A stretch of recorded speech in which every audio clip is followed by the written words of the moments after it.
A chase through time, the Zodiac Killer's cryptic messages. It was the winter of 1968 when the first tragedy struck, seemingly out of nowhere.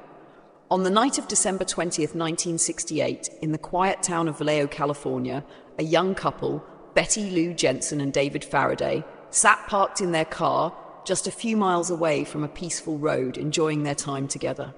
Little did they know their lives would be abruptly interrupted by an unseen predator. Without warning, a man approached their car, opened fire, and in mere seconds, the two teenagers were dead, their lives taken in a brutal and cold-hearted act. The police had no leads, no clues, and no suspects. The crime scene was eerily calm, as if the killer had been watching them from the shadows, waiting for the perfect moment. As if this wasn't enough, what followed next would baffle authorities and the public alike. The Zodiac Killer emerged, a name that would become synonymous with terror, confusion, and unsolved mystery. The Zodiac Killer's first letter arrived at the San Francisco Chronicle, one of the city's major newspapers, mere days after the killing. This letter, written in a cryptic, twisted tone, was like nothing anyone had seen before. It was as if the killer was taunting the authorities, daring them to solve his puzzle. "I like killing people because it is so much fun. It is more fun than killing wild game in the forest because man is the most dangerous animal of all," the letter read, sending chills down the spines of everyone who read it. The Zodiac Killer wasn't just a murderer. He was a man playing a psychological game with the authorities. But this wasn't the only chilling aspect of the letter. Along with his bold confession, Zodiac also included a cipher, a series of symbols, numbers, and letters that appeared to be some form of code. This cryptic cipher became the Zodiac Killer's signature.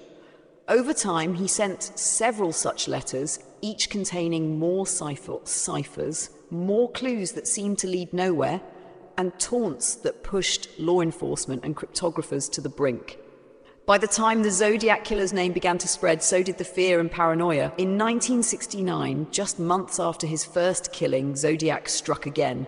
This time, he targeted two teenagers, Darlene Ferrin and Michael Mageau, parked in a remote area in Blue Rock Springs Park, also near Vallejo. He shot them both, but only Darlene died. Michael survived, though he would later report that he couldn't make out the killer's face due to the darkness of the night. After the brutal shooting, Zodiac approached the car, checked on his victims, and then calmly walked away into the night. The eerie detachment of the killer, combined with the bizarre behavior, sent waves of fear throughout the community. As always, Zodiac taunted the police, sending more letters, this time with more codes and vivid threats. Each letter made the case more enigmatic. People started wondering, who was this person? How could someone be so bold? Why would someone want to leave a trail of destruction while also calling out to the public, challenging them to figure him out?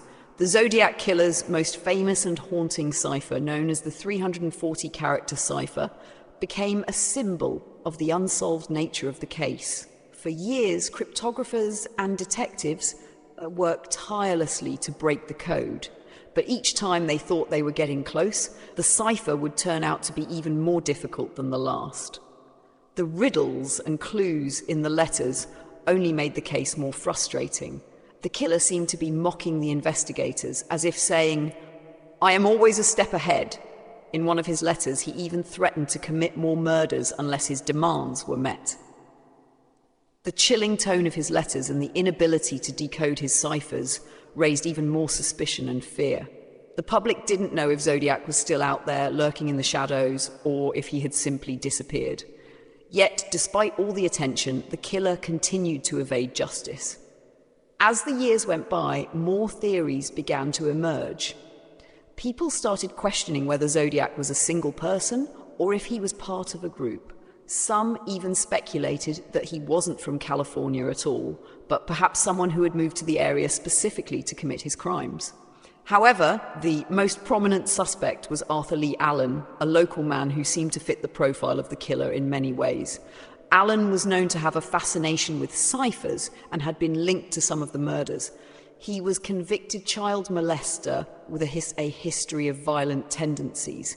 Yet despite the overwhelming suspicions surrounding him, there was no solid evidence to tie him to the Zodiac killings. DNA and fingerprint tests came back negative, and Zodiac's true identity remained a mystery. The years passed, and the Zodiac case faded into the background of history. The killer's letters became less frequent, and soon it seemed as if Zodiac had simply disappeared into the night. But even as the case went cold, the mystery of who Zodiac was continued to haunt investigators and the public. In 2021, after years of research and analysis, a team of investigators using genetic genealogy claimed to have identified a possible suspect, someone who had long been on the radar.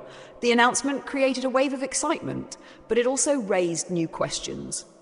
Was this the final breakthrough, or just another false lead in a case that had more twists and turns than anyone could ever have imagined? And then came the breakthrough. It wasn't a big discovery, nor a huge revelation. It was a final cipher, an old letter that had been buried in the archives. When decoded, it revealed a message from the killer himself, one that had been overlooked for decades. This message didn't just hint at Zodiac's identity. It revealed his obsession with cryptography, his need to remain hidden, and most chilling of all, his motivation for the murders. The final message uncovered an unexpected clue. The Zodiac Killer had always been in plain sight. He had never gone far. The trail of blood and terror was not a coincidence. It was the twisted game of someone who had been watching all along. Someone who, despite all the investigations, never truly went away. Even today, we do not know who Zodiac was. Was it Arthur Lee Allen, or was it someone else entirely? There are still more questions than answers, and the case remains one of the most puzzling in criminal history. The case of the Zodiac Killer is more than just a story of murder. It's a tale of mystery, manipulation, and an obsession with control. It's a chase through time, where every new clue brings more confusion, and every cryptic letter leaves us guessing. In the end, the Zodiac Killer did not just escape justice. He changed the way we think about crime, investigation, and the human psyche. And while we may never know his identity, the questions he left behind will continue to haunt us for generations to come.